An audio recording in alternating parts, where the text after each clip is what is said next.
Buenos días a todos. Quisiera daros la bienvenida a este acto que ha organizado Cantabria Labs para celebrar el Día Mundial de la Inmunología. Quisiera agradecerles por haberme invitado a moderar este seminario del que espero que aprendamos todos muchos, puesto que la inmunidad entrenada es algo que está absolutamente al día en la inmunología y de lo que todos tenemos mucho que aprender. Y para eso contamos con un ponente excepcional, Jorge Domínguez Andrés. Jorge es investigador en la Universidad Radboud de Nijmegen, en Holanda, pero antes realizó su carrera de farmacia en la Universidad de Salamanca, donde obtuvo el mejor expediente a nivel nacional, y su tesis doctoral en el CNV en Madrid, y en 2017 recibió el premio a la mejor tesis, el premio extraordinario a la mejor tesis doctoral de la Universidad Autónoma de Madrid. Desde 2018, como ya he dicho, investiga en la Universidad Radboud de Nijmegen y está con su línea de investigación de la inmunidad entrenada, está obteniendo unos excelentes resultados científicos. A destacar, en el último año ha publicado artículos en revistas como Nature Immunology, Immunity, Science o Cell. Y por tanto, para mí es un honor moderar esta sesión que nos va a dar. Y cuando quieras, Jorge, todo tuyo. Genial, muchas gracias por la introducción y muchas gracias también a todo el mundo por estar aquí. Muchas gracias a Cantabria Labs por la invitación y la organización de este seminario. Y bueno, como he dicho, es un placer estar aquí, aunque sea a través de una pantalla y a bastante distancia. Pues como ha comentado Mai, hoy me gustaría hablar de los últimos acontecimientos, de los últimos cambios, de los últimos descubrimientos de hacia dónde vamos ahora mismo en el campo de la inmunidad entrenada. En primer lugar, y como sabéis, son tiempos muy emocionantes para los amantes de la inmunología. Hasta hace poco más de un año era impensable escuchar hablar en las noticias y en los debates de conceptos como anticuerpos, inmunidad celular, inmunidad humoral, inmunidad específica y otros múltiples conceptos que, aunque no son fáciles de entender, se han hecho un hueco en nuestras vidas. Sin embargo, aunque no hubiese tanta conciencia de ello, el sistema inmunitario, como sabéis, ha sido siempre una parte fundamental y protagonista de nuestras vidas. Nuestra principal barrera de protección frente a agresiones internas y externas desde el inicio de nuestra existencia. Porque desde los albores de la humanidad, desde que el ser humano es tal e incluso antes, ha habido una constante competición, una constante lucha entre humanos y patógenos, que supone el motor tanto de nuestra evolución como la de los patógenos que se enfrentan a nosotros. Ambos lados de la interacción entre hospedador y patógeno evolucionamos para tratar de tomar ventaja sobre nuestro enemigo. Por una parte, el objetivo de los patógenos es beneficiarse de nosotros para reproducirse y sobrevivir. Y por otra parte, nuestro objetivo es eliminar al invasor también para sobrevivir y reproducirnos. Así, unos más grandes y otros más pequeños, más sencillos, más complejos, pero todos tenemos unos objetivos similares. Este vídeo que suelo poner, algunos ya lo habéis visto, es probablemente el primer vídeo que muestra de modo sencillo, pero de modo muy claro, lo que es la interacción entre las células del sistema inmunitario y el invasor. Podemos ver a un neutrófilo que está persiguiendo a unas bacterias, a unos cocos, sorteando los distintos obstáculos que se encuentran a su paso, en este caso glóbulos rojos, eritrocitos, hasta que al final lo detecta, lo fagocita y lo destruirá, siendo esto un ejemplo muy claro de interacciones entre hospedador y patógeno en la que gana el hospedador, en la que gana la célula del sistema inmunitario, lo cual idealmente sería lo que debería ocurrir siempre. Pero esto no es así, porque aquí tenemos otro ejemplo en el que podemos ver un vídeo en el que son 6 horas en los que hay las células rojas grandes son macrófagos y las células verdes pequeñitas son levaduras de cándida. Los macrófagos detectan a la cándida, como hemos visto antes con el neutrófilo, y la fagocitan. Ahora bien, cándida, en este caso, este hongo, estas levaduras han desarrollado un mecanismo que, en el caso de sentirse amenazados, en el caso de necesitarlo, van a cambiar su morfotipo de levadura, la forma pequeña, la forma redonda, a hifa, la forma filamentosa, que crecerá de dentro a fuera del macrófago destruyéndolo. Y esto es lo que ocurre en el organismo. Esto es la competición constante. En el caso, por ejemplo, de Cándida, como podemos ver en esta fotografía, vemos cómo esto es un vaso sanguíneo. Estas son las paredes de un vaso sanguíneo, estas son las fibras de colágeno y esta es la membrana basal de las células de un túbulo renal. Y vemos cómo está empezando a penetrar los tejidos, está dando lugar a este proceso infeccioso que seguirá avanzando hacia la luz de los túbulos renales y estas levaduras irán creciendo y dando lugar a filamentos, a hifas, como hemos visto en el ejemplo anterior, hasta que finalmente, como podemos ver en esta imagen, si el sistema inmunitario no fuera capaz de contener la progresión de la infección, vemos la generación de grandes focos inflamatorios que llevarán a la pérdida progresiva de la función renal y a la muerte del individuo por la insuficiencia renal derivada de la misma.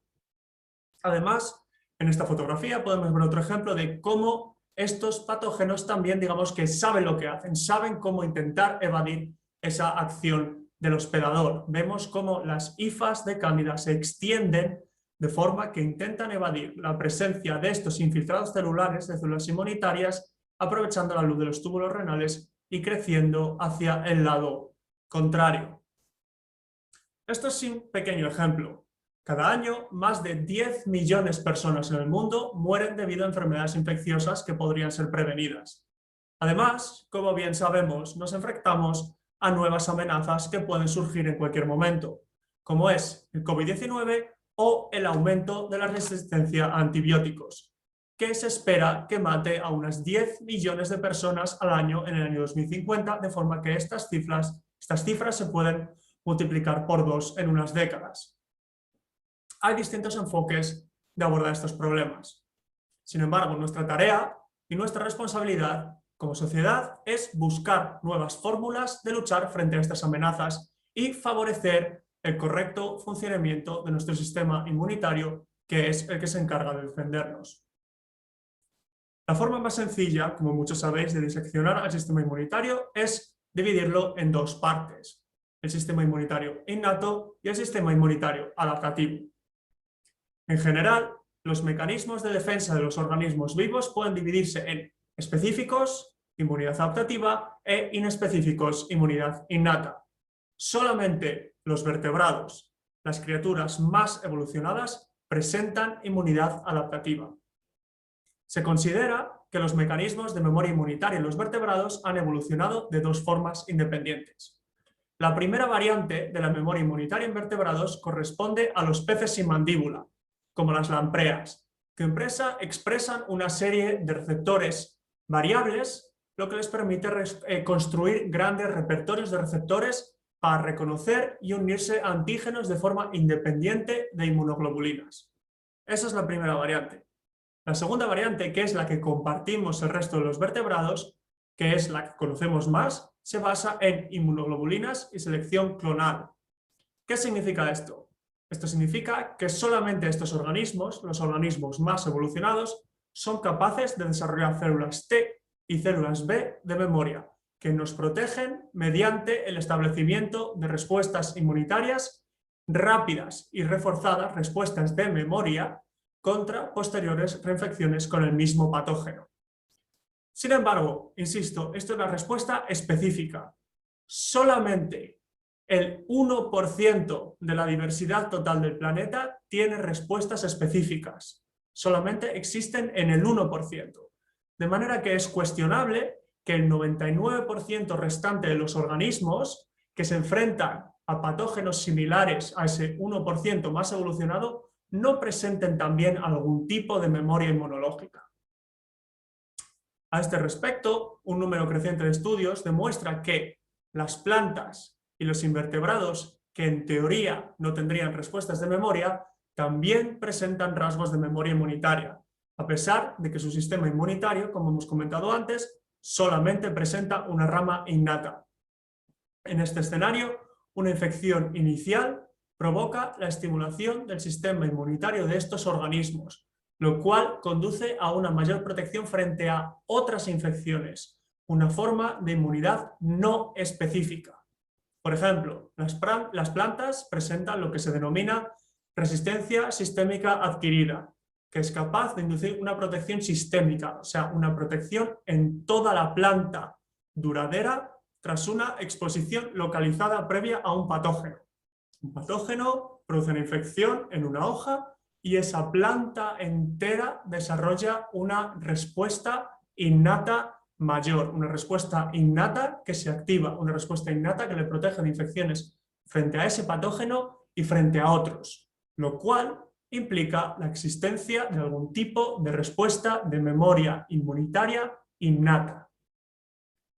No solamente en plantas, otros estudios han demostrado respuestas similares a la memoria en un gran número de especies de invertebrados, como son las estrellas de mar, las moscas de la fruta, arañas, escarabajos, gusanos, moluscos y muchos otros bichos.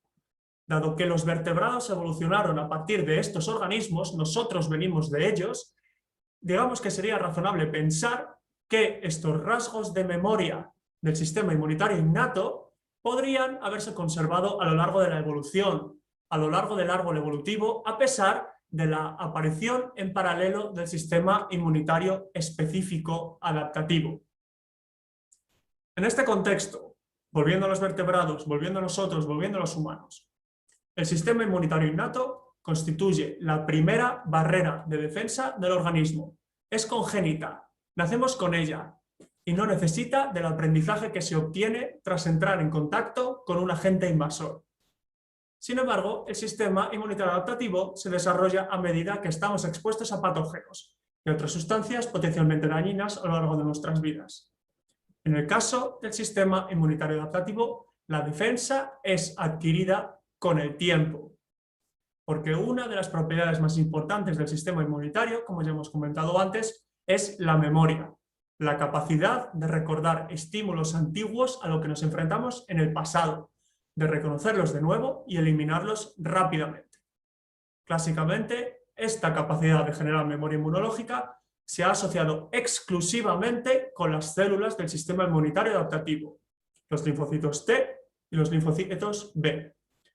Mientras que durante décadas se ha pensado que el sistema inmunitario innato olvidaba sus encuentros con agentes infecciosos, que no aprendía de ello.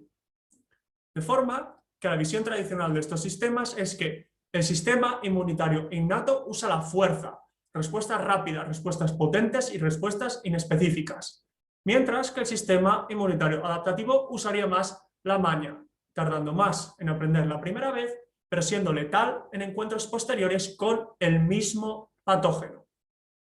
Subrayo lo del mismo patógeno porque esto es una diferencia fundamental. Las células del sistema inmunitario innato reconocen estructuras, patrones que se encuentran en patógenos de distinta naturaleza. Cuando un patógeno, ya sea una bacteria, un virus, un protozoo, el que sea, entra en el organismo de una persona, el sistema inmunitario rápidamente lanzará una respuesta defensiva para detener la infección. El sistema inmunitario innato, respuesta rápida.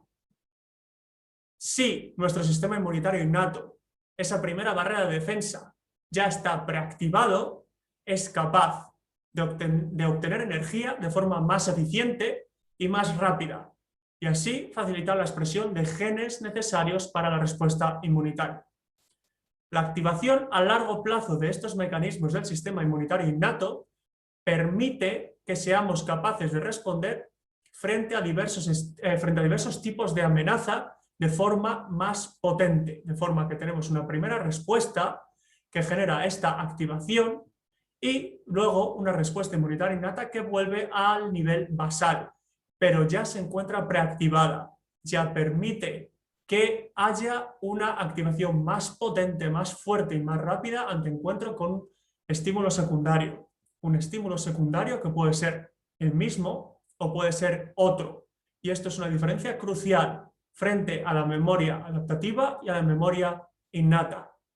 Y esta capacidad similar a la memoria en células del sistema inmunitario innato tiene lugar gracias a la activación a largo plazo de la capacidad metabólica de estas células y de los cambios en la capacidad de expresión génica de sus células. Y esta capacidad del sistema inmunitario innato de aumentar su capacidad de respuesta frente a estímulos de distinta naturaleza, esta memoria inespecífica es lo que denominamos inmunidad entrenada.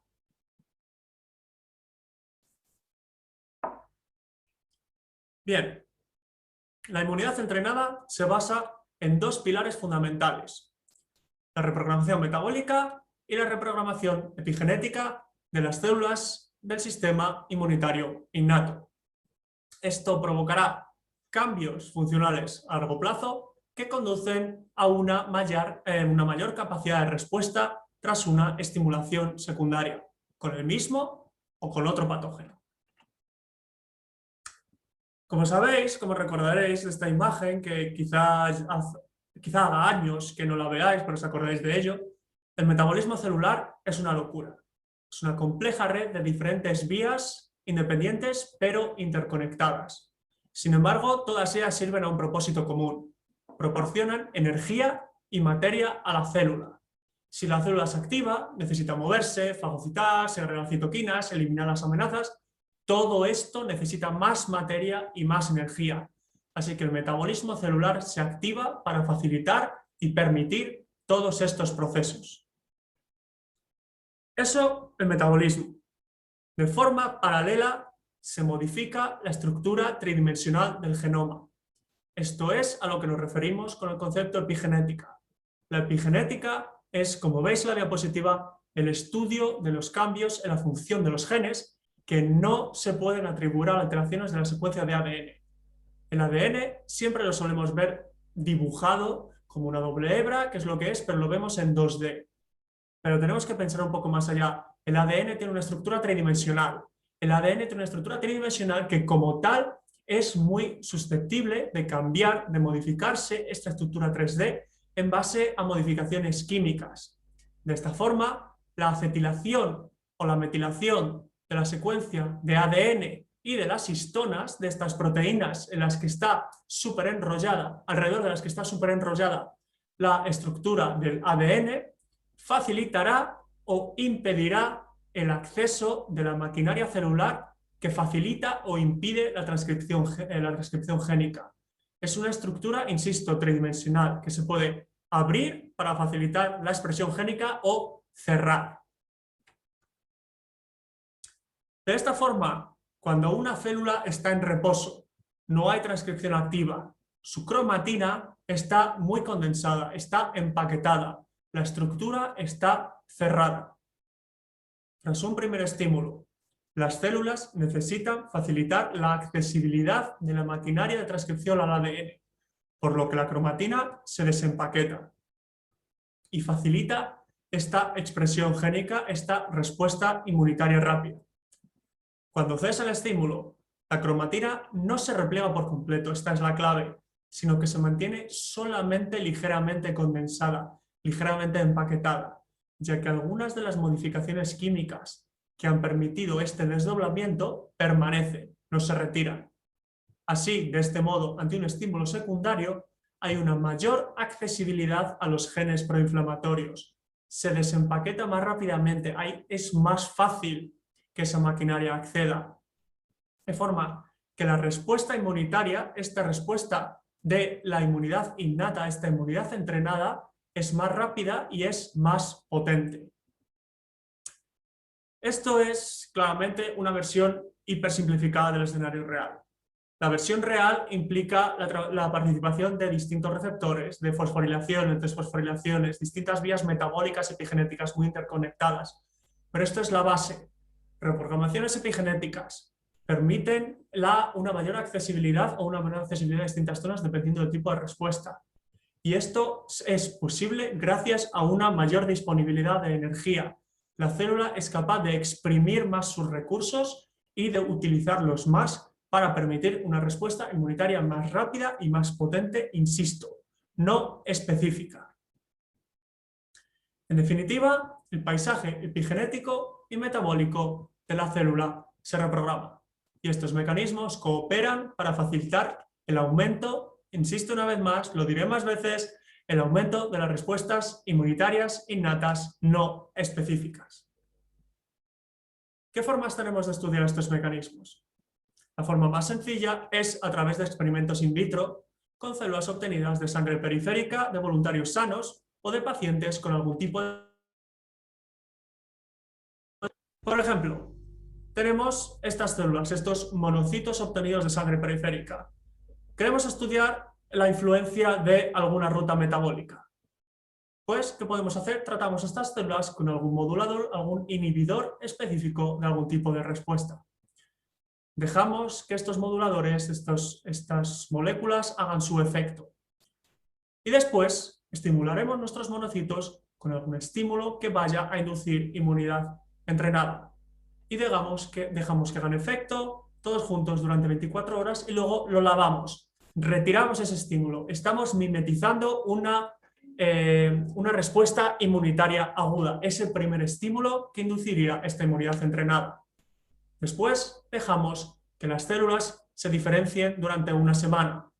Y durante este tiempo estas células sufren lo que hemos dicho ya, esta reprogramación a nivel metabólico y a nivel epigenético, dando lugar a un incremento de la capacidad de respuesta secundaria que probaremos con un estímulo de otra naturaleza. Puede ser el LPS de bacterias gram negativas o puede ser otro tipo de estímulos, pero es importante que puede ser otro estímulo, un estímulo diferente. Y esto nos permitirá estudiar qué ocurre con estas células después de esta estimulación. Podemos medir la capacidad de producción de citoquinas, la expresión génica, los niveles de metabolitos, etc. Este sistema nos permite fácilmente estudiar con un modelo de células humanas qué ocurre in vitro en este modelo de inmunidad entrenada. Por otra parte, in vivo también lo podemos estudiar. Podemos estudiarlo en humanos, podemos estudiar qué ocurre con sangre periférica de personas vacunadas o también podemos estudiar qué ocurre en modelos de infección en ratones.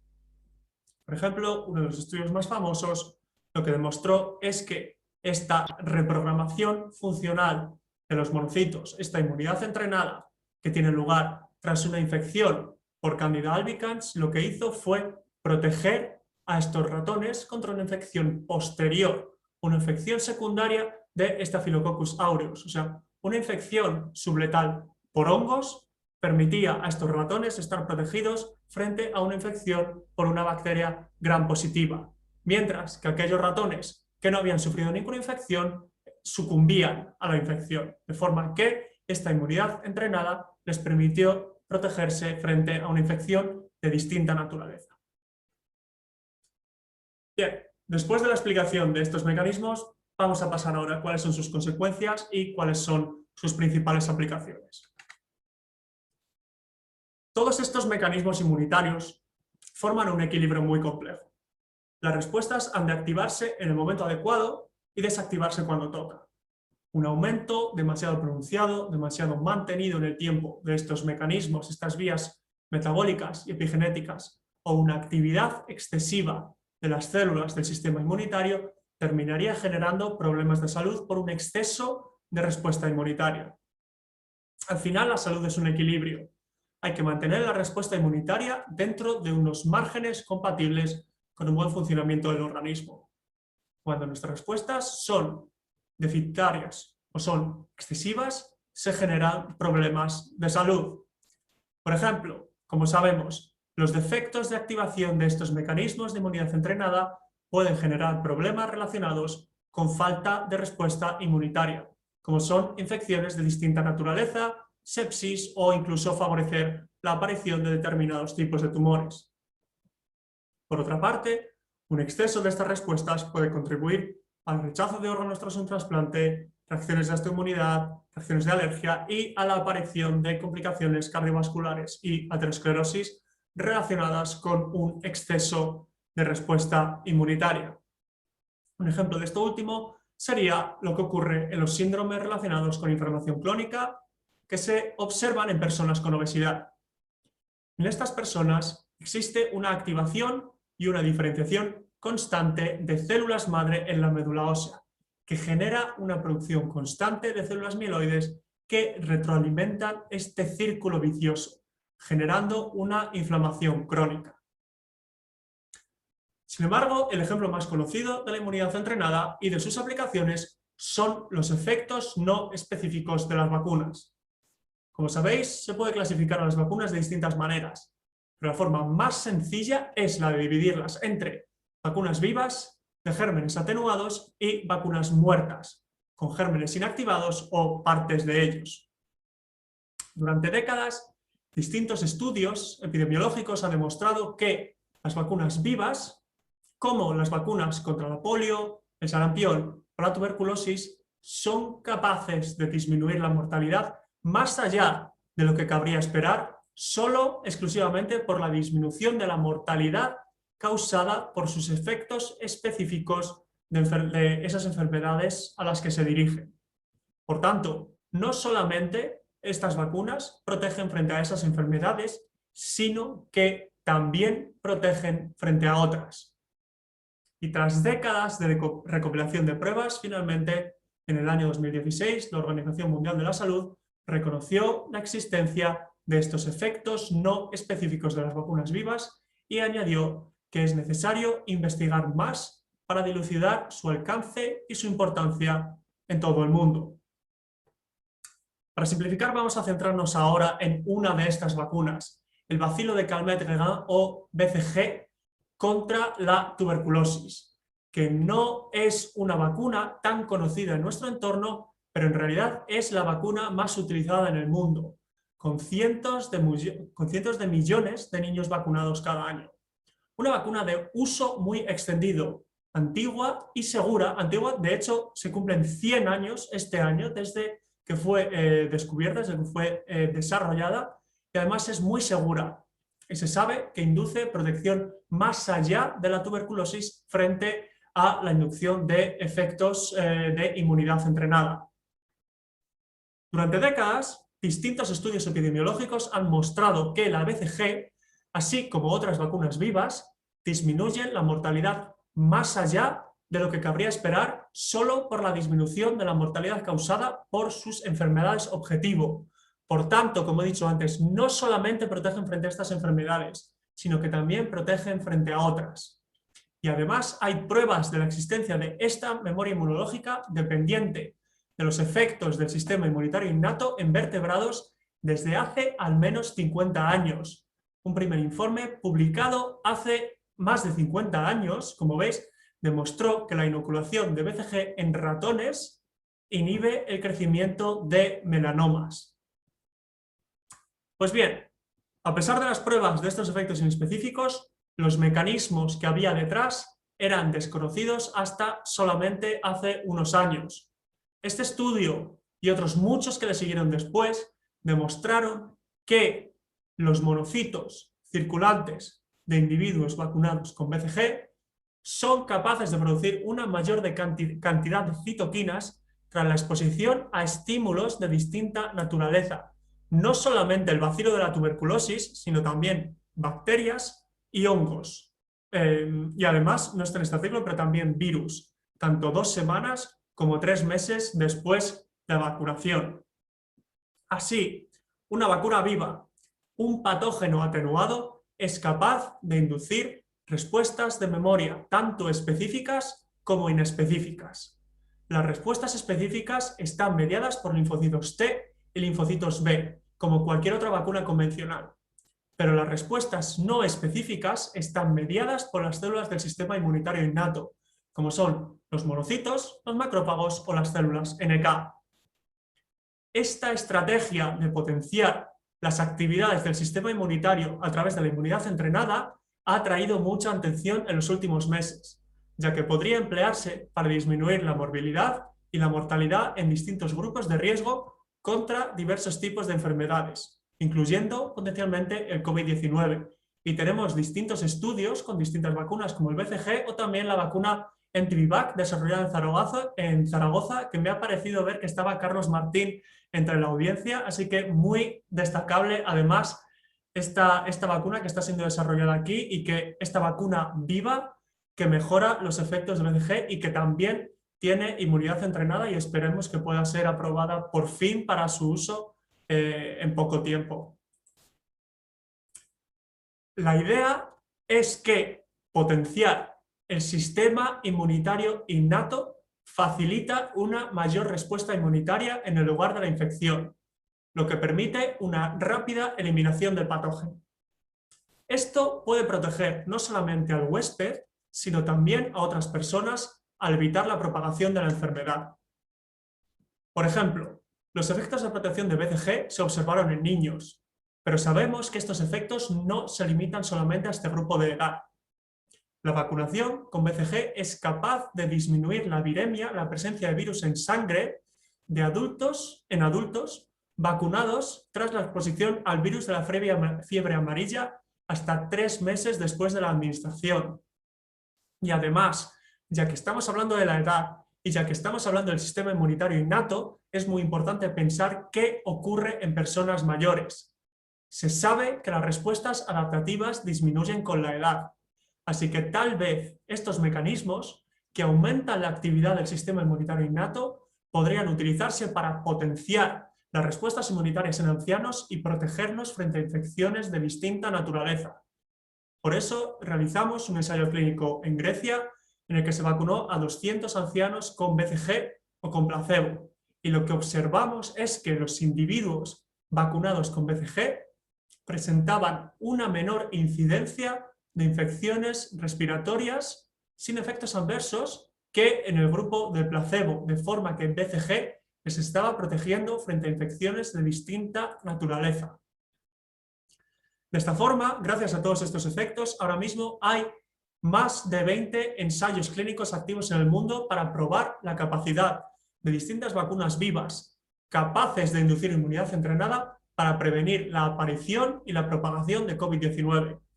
Por ejemplo, nosotros, entre otros, participamos en el ensayo BRACE con 10.000 trabajadores sanitarios de todo el mundo y en el ensayo BCG Prime, en el que hemos ya vacunado a 6.000 ancianos en 20 hospitales distintos en Países Bajos. Uno de nuestros objetivos principales también para los próximos años es utilizar el potencial de la inmunidad entrenada para desarrollar nuevas terapias y mejorar las estrategias de vacunación. Por ejemplo, el desarrollo de compuestos específicos con actividad epigenética y con actividad metabólica que pudieran añadirse a las vacunas para modular y amplificar su actividad. Además, una serie de trabajos muy recientes han demostrado el potencial de la inmunidad entrenada para aumentar las respuestas antitumorales del sistema inmunitario innato, facilitando la remisión de tumores en modelos de ratones, mostrando el potencial de la inmunidad entrenada también en otro campo como es la inmunoterapia antitumoral. En resumen, las vacunas vivas atenuadas y también ciertos compuestos de origen microbiano son capaces de ejercer efectos a largo plazo en el sistema inmunitario, no solamente en su rama adaptativa, que también esta rama específica de patógeno. No nos olvidemos que la BCG es una vacuna frente a tuberculosis, pero es que además ofrece también protección frente a otros patógenos, una protección mucho más amplia gracias a sus efectos a largo plazo en el sistema inmunitario innato. De esta forma, terminando, para recapitular un poco lo que hemos visto hoy, el paisaje epigenético y metabólico de la célula se reprograma. Estos mecanismos cooperan para facilitar el aumento de las respuestas innatas no específicas. Tenemos la respuesta inmunitaria innata a nivel basal. Llega una estimulación aguda, una estimulación que es capaz de aumentar la respuesta inmunitaria y después, cuando vuelve a niveles basales, si este estímulo ha sido capaz de inducir esta reprogramación a nivel metabólico y a nivel epigenético, cuando aparece un estímulo secundario de la misma o distinta naturaleza, tenemos una respuesta entrenada, una respuesta más potente del sistema innato inmunitario. Dentro del marco de lo que es la inmunidad entrenada es un mecanismo más del organismo para ser capaz de montar respuestas inmunitarias eficientes y aumentar nuestra resistencia natural a las infecciones. Estos mecanismos de resistencia natural incluyen polimorfismos genéticos que conducen a la incapacidad de los patógenos para infectar nuestras células, la interferencia vírica mediada por interferón, la inmunidad innata entrenada, como acabamos de comentar, y también las funciones de anticuerpos y células T. Muy importante, no estoy diciendo, no quiero decir, que la inmunidad entrenada sea capaz de sustituir a las vacunas clásicas y las vacunas específicas. No, es un complemento. Las vacunas específicas seguirán siendo mucho mejores, más potentes para prevenir enfermedades específicas. Sin embargo, el desarrollo de estas vacunas, de estos medios, de estos compuestos capaces de aumentar esta inmunidad entrenada, permitirán aumentar la eficacia de vacunas específicas y también utilizarse como puente para disminuir la morbilidad y la mortalidad de enfermedades frente a las que aún no disponemos de una vacuna específica hasta que ésta aparezca. De forma que cualquier forma que tengamos de reforzar y de mantener una actividad adecuada de nuestro sistema inmunitario es una garantía de protección para el futuro. Y hasta aquí por hoy. Espero que no haya sido demasiado largo y demasiado complejo y muchas gracias por vuestra atención.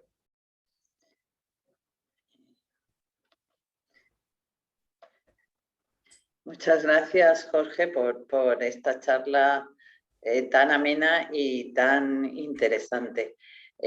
Vamos ahora al turno de preguntas y dado que soy la moderadora voy a empezar yo. Yo tengo muchas, pero voy a intentar no abusar. Una cosa, ¿cuánto dura la inmunidad entrenada? Porque tú lo has dicho, en ese estado de reprogramación metabólica tampoco podemos estar así durante mucho tiempo, o bueno, la cromatina sí que puede, pero también debería empaquetarse. ¿Cuánto dura? Efectivamente, es una de las preguntas del millón. Entonces, depende, lo que observamos consistentemente es que depende de lo fuerte que ha sido la estimulación inicial, depende de la primera respuesta. Cuanto más fuerte ha sido la primera respuesta, más dura. Entonces, dependiendo de la persona, lo que observamos es que dura 2, 3 meses, en muchos casos 1 año, en algunos casos 2 años, y en general no esperamos que en muchas personas dure más de 2, 3 años. Hay casos de personas que 5 años después ha visto también respuestas incrementadas, pero en general más o menos coincidimos en que esperaríamos de 3 meses a 1 año, sí que seguir viendo este tipo de respuestas aumentadas. Y en cuanto a esta, llamémosle reactividad cruzada o protección cruzada, que es muy interesante, ¿tú crees que es una protección cruzada, o sea, cómo de parecidos tienen que ser, o da igual cómo de parecidos sean los patógenos para recibir la protección? En este caso, a diferencia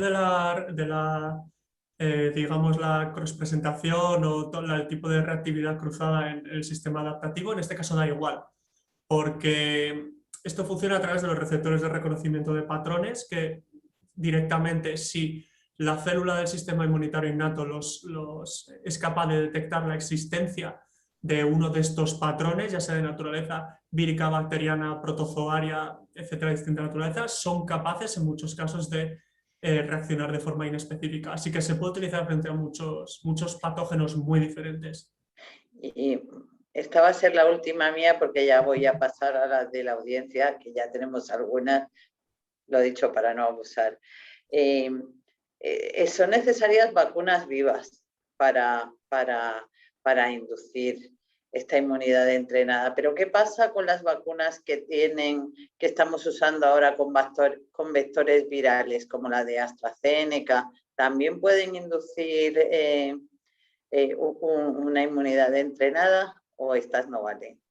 Sí, otra muy buena pregunta. Pues lo estamos mirando ahora mismo, de hecho, porque, claro, al final el hecho de que sean las vacunas vivas las que son capaces de inducir estos mecanismos es por el hecho de que las respuestas inmunitarias innatas que inducen son mucho más fuertes, porque de hecho las vacunas vivas no necesitan adyuvante porque son un patógeno, mientras que las vacunas muertas o las vacunas inactivadas, la respuesta innata que producen es mucho más baja y por eso también a menudo necesitan adyuvantes, de forma que lo que esperaríamos, por ejemplo, de una vacuna como la de AstraZeneca, yo no esperaría que generase mucha inmunidad entrenada, la verdad, porque al final esos adenovirus que están utilizando no se replican, no son muy infectivos, pero tampoco me la puedo jugar, porque lo que hemos visto últimamente, tanto nosotros como otros grupos, es que la vacuna de la gripe, que es una vacuna que está totalmente inactivada, también es capaz de inducir frente a protección frente a COVID-19, cierta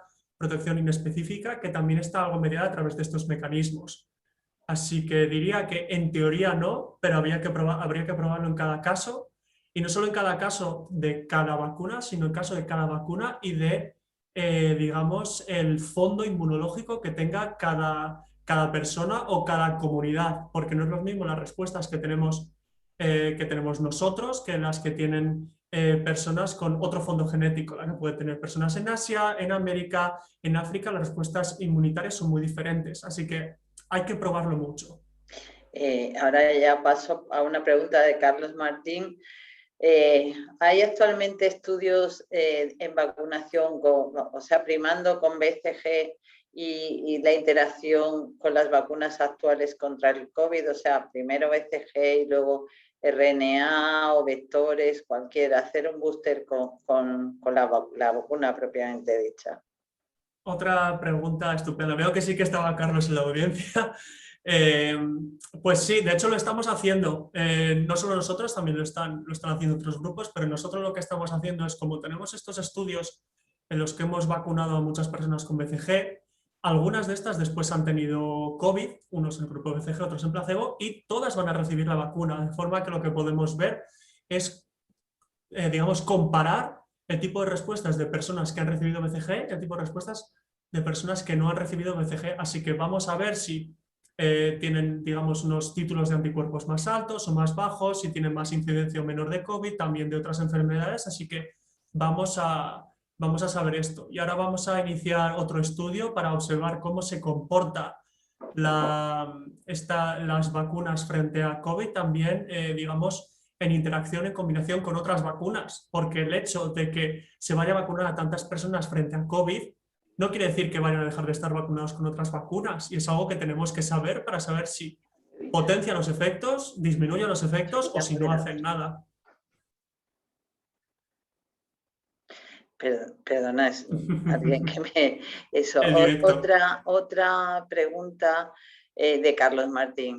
¿Se ha estudiado sistemáticamente si los adyuvantes, los nuevos SO2, los de GSK, los de Novavax, confieren inmunidad entrenada? Pues el caso es que también estábamos ocupados con ello hasta que llegó el COVID. Tenemos un estudio que ya está aprobado para estudiar si el adyuvante AS01 de la vacuna del herpes zóster es capaz de inducir inmunidad entrenada, pero todavía por todo esto que ha pasado no lo hemos podido llevar a cabo. Pero creo que sí que ya hay algún estudio publicado en el que se ha visto que algunos de estos adyuvantes sí que son capaces de aumentar este tipo de respuestas. Que nos dice Carlos, y ahí termina de momento, y yo lo suscribo, que esperamos con ansiedad los resultados BCG COVID y la interacción con otras vacunas, y te felicita. Y muchas luego, gracias.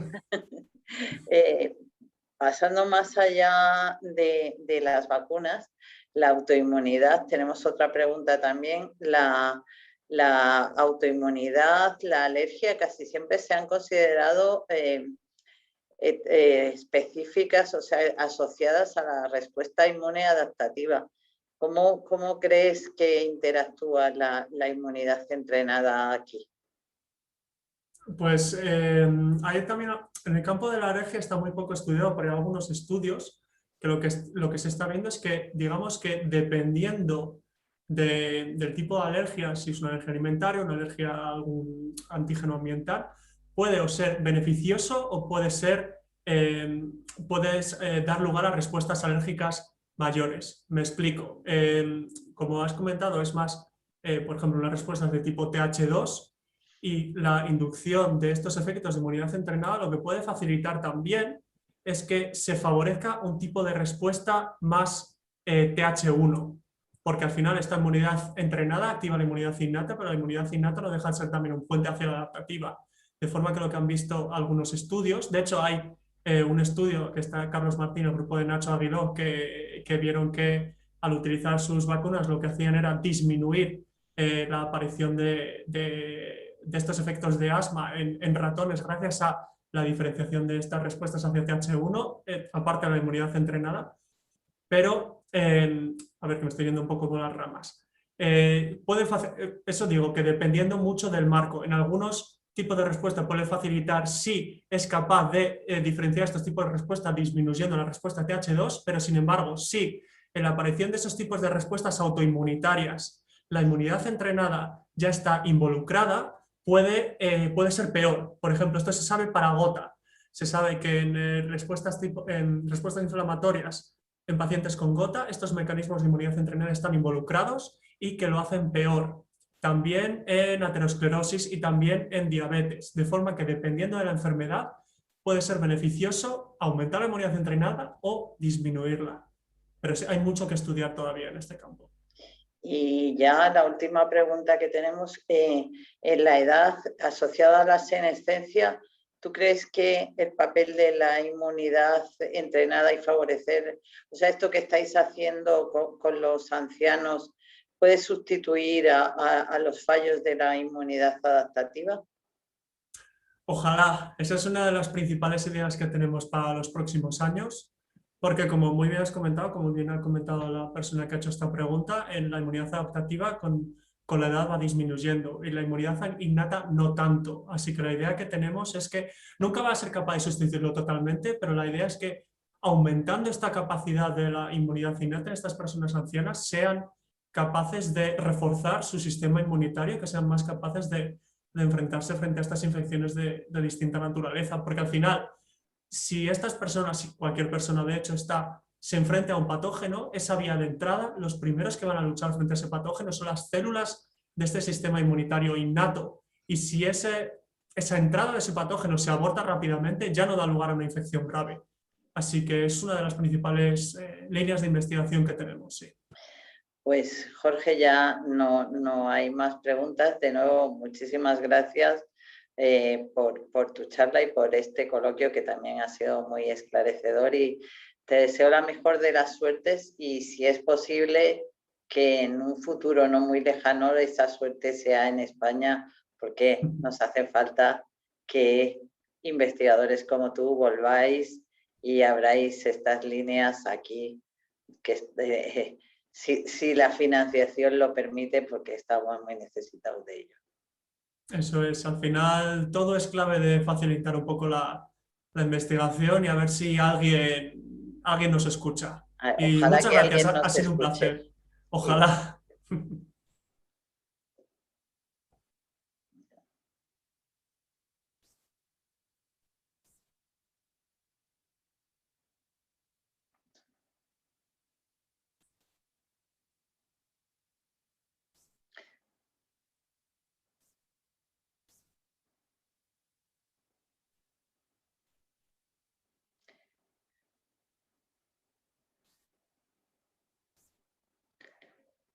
Y con esto pues damos por terminado este seminario organizado para celebrar el Día Internacional de la Inmunología. Y debo decirte, Jorge, que mientras estoy hablando, lo que están apareciendo ahora son muchísimas felicitaciones, no solo desde España, desde Latinoamérica, por tu charla. Estupendo, pues muchas gracias a todos por la asistencia. Cuanto más lejos se llegue y más penetre esta idea y este intercambio también dentro de, en este caso, la comunidad hispanohablante, mejor. De grupos españoles que están trabajando también desde Portugal. Bueno, esto parece la típica historia de los concursos, eso recibimos, pero realmente está siendo así. Y ya, pues sin más, si os parece, sí que ya terminamos. Muchas gracias a todos.